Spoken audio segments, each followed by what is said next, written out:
Friends, आज हम पढ़ेंगे कॉर्न लॉ के समाप्त करने के बारे में ब्रिटिश सरकार का फैसले का क्या प्रभाव पड़ा। दूसरा, अफ्रीका में रिडरपेस्ट बीमारी जो थी उसके आने का क्या प्रभाव पड़ा। तीसरा, विश्व युद्ध के कारण यूरोप में कामकाजी उम्र के पुरुषों की मौत का क्या प्रभाव पड़ा। चौथा, भारतीय अर्थव्यवस्था पर महामंदी का क्या प्रभाव पड़ा। और पांचवा, बहुराष्ट्रीय कंपनियों द्वारा अपने उत्पादन को एशियाई देशों में स्थानांतरित करने के फैसले का क्या प्रभाव पड़ा। तो हम ये वीडियो शुरू करते हैं। पहला आता है कॉर्न लॉ के समाप्त करने के बारे में ब्रिटिश सरकार का क्या फैसला था और उसके क्या प्रभाव पड़े।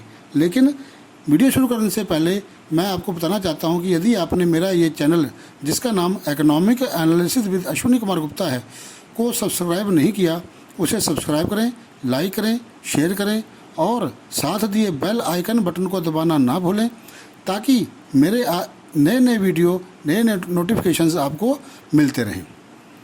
तो शुरू करते हैं वीडियो। कॉर्न लॉ के समाप्त करने के बारे में ब्रिटिश सरकार का फैसले का क्या प्रभाव पड़ा। क भाग, कॉर्न लॉ के समाप्त करने के बाद बहुत कम कीमतों पर खाद्य पदार्थों का आयात किया जाने लगा। आयात मतलब दूसरे देशों से अपने देश में सामान मंगवाना। आयात की जाने वाली खाद्य पदार्थों की लागत ब्रिटेन में पैदा होने वाले खाद्य पदार्थों से भी कम थी। इस कारण ब्रिटिश किसानों की कीमत खराब होने लगी क्योंकि वे आयातित माल की कीमत के साथ मुकाबला नहीं कर सकते थे, जिससे खेती बाड़ी का कार्य बंद हो गया और बहुत से लोग बेरोजगार हो गए थे। वे लोग गांव छोड़कर शहरों में या दूसरे देशों में जाने लग गए थे। जब खाद्य वस्तुओं की कीमतें कम हो गई तो उपभोग का स्तर बढ़ गया। 19वीं शताब्दी के मध्य से ब्रिटेन में औद्योगिक प्रगति काफ़ी तेज रही। लोगों की आय बढ़ी, जिससे लोगों की खाद्य आवश्यकताओं में वृद्धि हुई। खाद्य पदार्थों का और अधिक आयात किया जाने लगा। कई देश रूस, ऑस्ट्रेलिया, यूरोप व अमेरिका आदि देश ज़मीनें साफ करके खेती करने लगी। क्यों? क्योंकि खाद्य पदार्थों की कीमतें, खाद्य वस्तुओं की जो मांग थी वो बढ़ी और कई देशों ने जो है ज़मीनें साफ करके खेती करना शुरू कर दिया। तो ये था कॉर्न लॉ के समाप्त करने के बारे में ब्रिटिश सरकार का फैसला। दूसरा, अफ्रीका में रिडरपेस्ट के आने का क्या प्रभाव पड़ा। अफ्रीका में रिडरपेस्ट बीमारी 1880 के दशक में आई। इस बीमारी ने 90% मवेशियों को मौत की नींद सुला दिया। पशुओं के समाप्त होने से अफ्रीकियों की आजीविका के साधन समाप्त हो गए।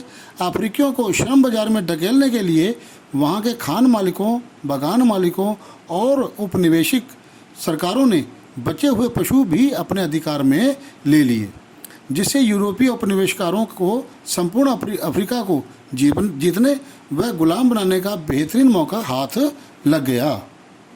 तीसरा आता है विश्व युद्ध के कारण यूरोप में कामकाजी उम्र के पुरुषों की मौत का क्या प्रभाव पड़ा। प्रथम विश्व युद्ध 1914 से 1918 में लड़ा गया। में 90 लाख से अधिक लोग मारे गए, जबकि 2 करोड़ लोग घायल हुए। इनमें अधिकतर कामकाजी आयु के लोग थे। इस महाविनाश के कारण यूरोप के कामकाजी लोगों की संख्या बहुत कम रह गई। परिवार के सदस्यों की संख्या कम होने से आय कम हो गई। युद्ध के बाद युद्ध संबंधी सामग्री का उत्पादन करने के लिए उद्योगों का पुनः गठन किया गया ताकि जो युद्ध लड़ा जा रहा था उसके लिए सामान उपलब्ध हो सके। युद्ध की आवश्यकताओं को ध्यान में रखते हुए मर्द जो लोग थे मोर्चों पर जाने लगे और औरतों को भी काम के लिए बाहर जाना पड़ा, जिन्हें अब तक मर्दों को ही काम जो किया जाता था, मर्दों द्वारा ही काम किया जाता था। चौथा आता है भारतीय अर्थव्यवस्था पर महामंदी का क्या प्रभाव पड़ा। महामंदी ने भारतीय व्यापार को बुरी तरह प्रभावित किया। 1928 से 1934 के बीच देश का आयात निर्यात कम होकर आधा रह गया था।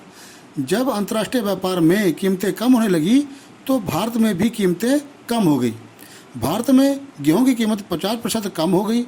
इसका शहरी निवासियों की तुलना में किसानों व काश्तकारों को बहुत अधिक नुकसान हुआ।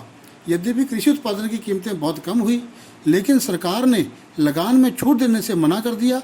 इसका सबसे बुरा प्रभाव उन काश्तकारों पर पड़ा, काश्तकार मतलब जो खेती पर मजदूरी करते हैं, पर पड़ा जो विश्व बाजार के लिए उत्पादन करते थे। टाट के उत्पादन बंद होने से कच्चे पटसन की कीमतें में 60% की कमी हो गई। इससे पहले से भी अधिकतर काश्तकार और अधिक कर्ज में डूबे हुए थे। भारत में महामंदी अपने चरम सीमा पर थी और भारत का ग्रामीण भाग में असंतोष व भारी उथल पुथल हो रही थी। यह मंदी शहरी क्षेत्र के लिए अधिक दुखदायी नहीं रही। अगला आता पांचवा, बहुराष्ट्रीय कंपनियों द्वारा अपने उत्पादन को एशियाई देशों में स्थानांतरित करने के फैसले का क्या प्रभाव पड़ा। 1970 के आखिरी सालों में बहुराष्ट्रीय कंपनियों द्वारा अपने उत्पादन को एशियाई देशों में स्थानांतरित करने का निर्णय लिया। इस निर्णय से एशिया के देश चीन और भारत विश्व अर्थव्यवस्था का महत्वपूर्ण अंग बन गए।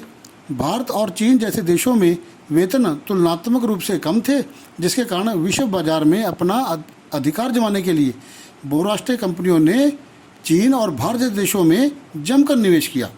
यहाँ नए उद्योगों की स्थापना हुई, रोजगार के अवसर बढ़े और लोगों को आधुनिक ज़रूरत की वस्तुएं, मोबाइल, कंप्यूटर आदि इलेक्ट्रॉनिक चीज़ें कम कीमतों पर प्राप्त होने लगी। तो ये थे प्रश्न। कौन कौन से प्रश्न थे? पहला, कारण ला के समाप्त करने के बारे में ब्रिटिश सरकार का फैसला क्या प्रभाव पड़ा। दूसरा, अफ्रीका में रिडर पेस्ट की बीमारी आने का क्या प्रभाव पड़ा। तीसरा, विश्व युद्ध के कारण यूरोप के कामकाजी उम्र के पुरुषों की मौत का क्या प्रभाव पड़ा। चौथा, भारतीय अर्थव्यवस्था पर महामंदी का क्या प्रभाव पड़ा। और पांचवा, बहुराष्ट्रीय कंपनियों द्वारा अपने उत्पादन को एशियाई देशों में स्थानांतरित करने के फैसले का क्या प्रभाव पड़ा। धन्यवाद। तो दोस्तों, यदि आपको ये मेरा वीडियो पसंद आया है तो मेरे ये चैनल, जिसका नाम economic analysis with Ashwini Kumar Gupta है, को सब्सक्राइब करें, लाइक करें, शेयर करें और साथ दिए बेल आइकन बटन को दबाना ना भूलें, क्योंकि मेरे नए नए वीडियो 10वीं से संबंधित, 10वीं SS से संबंधित आपको मिलते रहेंगे। धन्यवाद।